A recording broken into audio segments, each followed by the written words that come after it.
Okay, so today I'm gonna make this adjustable shelf. This one is made out of oak.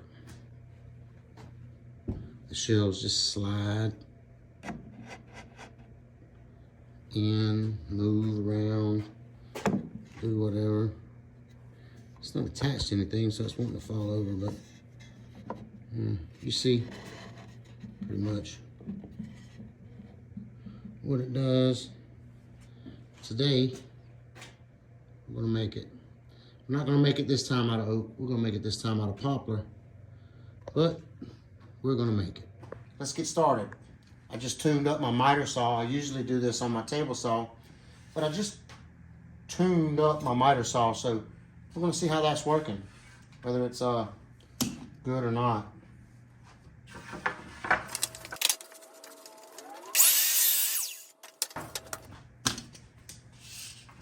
We're gonna go 24 inches long to long. We'll put that mark up here at the top where we can see it.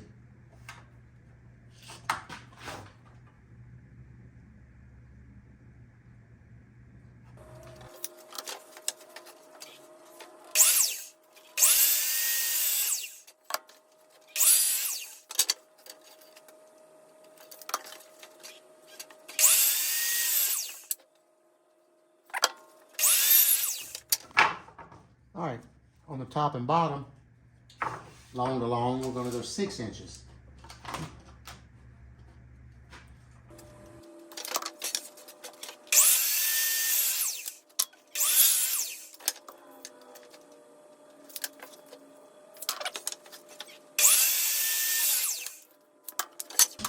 Now, off to the table saw.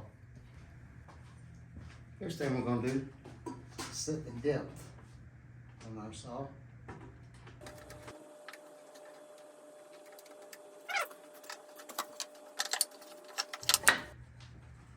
Second thing we're gonna do is lay out where we're gonna put these shelves at. I'm gonna move up about 4 inches off the bottom on both sides.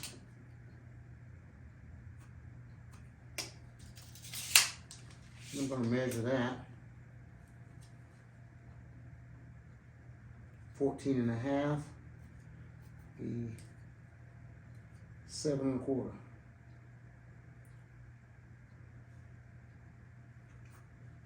To the center. All right.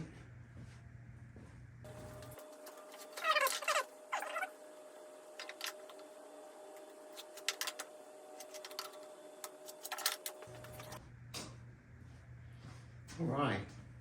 We went and got our gauge here, and what we're going to do is we're going to go from that mark over, and we're going to make a dot right there, just like that,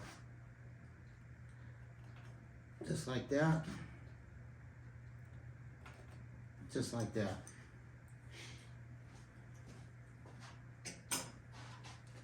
I had that set to the exact thickness of the wood that we're going to be sliding in here. And now we're going to come back and we're going to make a mark.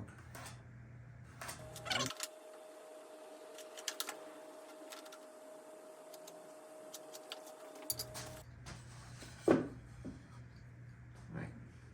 We'll transfer that mark over to the side where we can see it a little better. Let's see, doesn't really matter which side, because you can run it through on either one.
All right, we got them pieces all chopped down. Now we're gonna go back over here to the chop saw and we're gonna cut our shelves.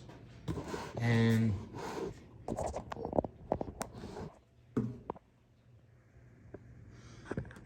you can cut them whatever you want to. I cut mine 16 inches on the last one. I think that's what I'm gonna go with on this one. Got a bad spot right here in this poplar. I'm gonna cut that off. Get rid of that stuff.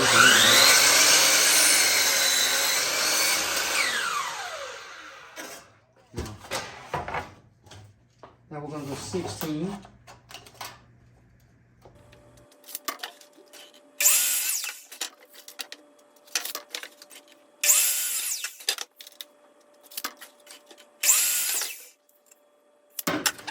All right, go back to the table saw.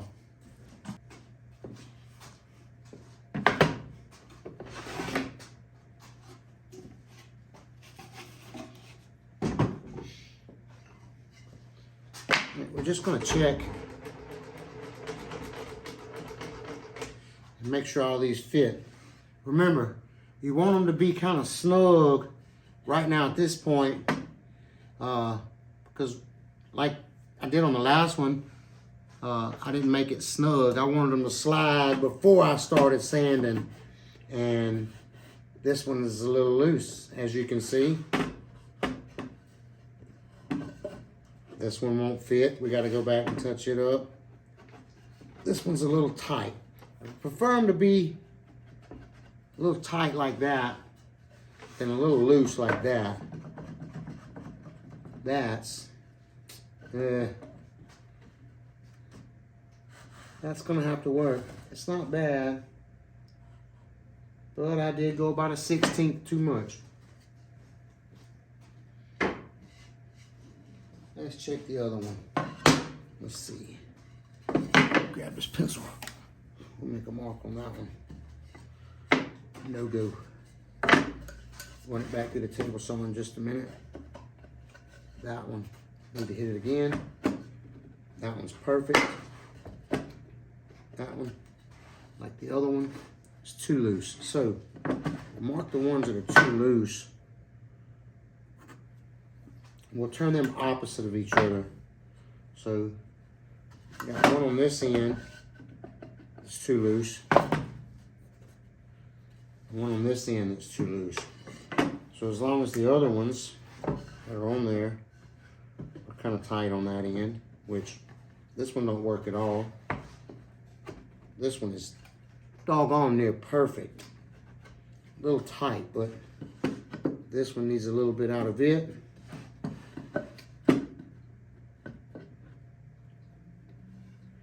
And this one, I could sand that out. I'm gonna sand that out because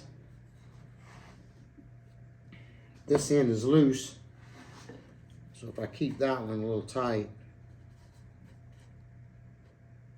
oh, can't do that.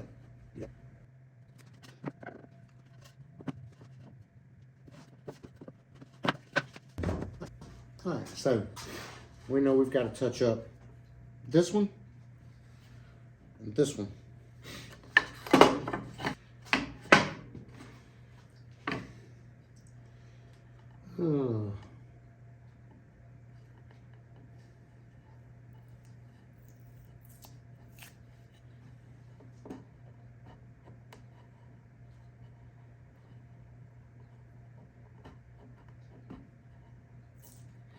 I shouldn't have used the piece with the sticker on it. I know you can get them off with a heat gun, and you can get them off this way and that away.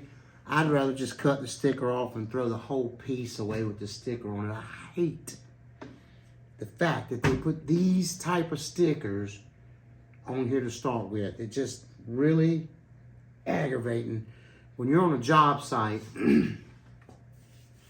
working on somebody's house, trying to repair window seals, or even you're at the church working on some sort of oak stair thing to keep people from falling down to get up to the altar, or whatever. and they put these stickers on there, you don't always have all the hot guns and heat guns and glue and sticker removers and all of that. It'd be better if they just used a sticker that didn't act like that. So I'm gonna sand that off.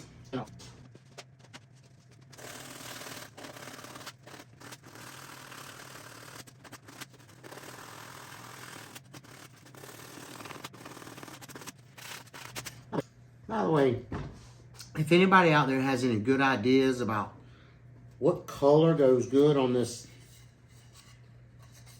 green poplar, let me know, because I haven't really ever found a way to make this stuff look good. Not really fond of it either, but you use what you use when you know, got to run to Lowe's to pick up materials. All right, we're gonna get this thing glued together.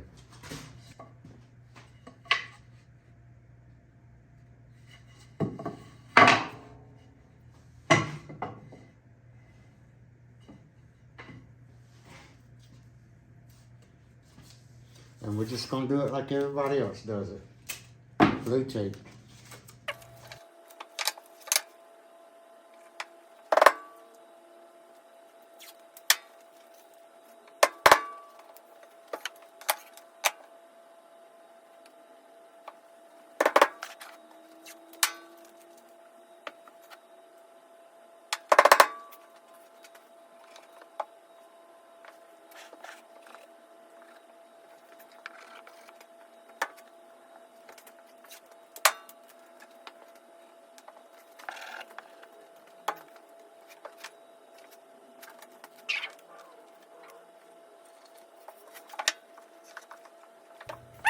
And there you have it. That's all there is to it. You wait for this to dry. You can drill a couple of holes in the back, countersink the screws to mount it to the wall. You can put keyhole slots in it. I mean, if you wanted to, you could just screw it right through the poplar and into a stud. Me personally, I prefer to hide the fastener somehow, but we sand these things down and should be perfect.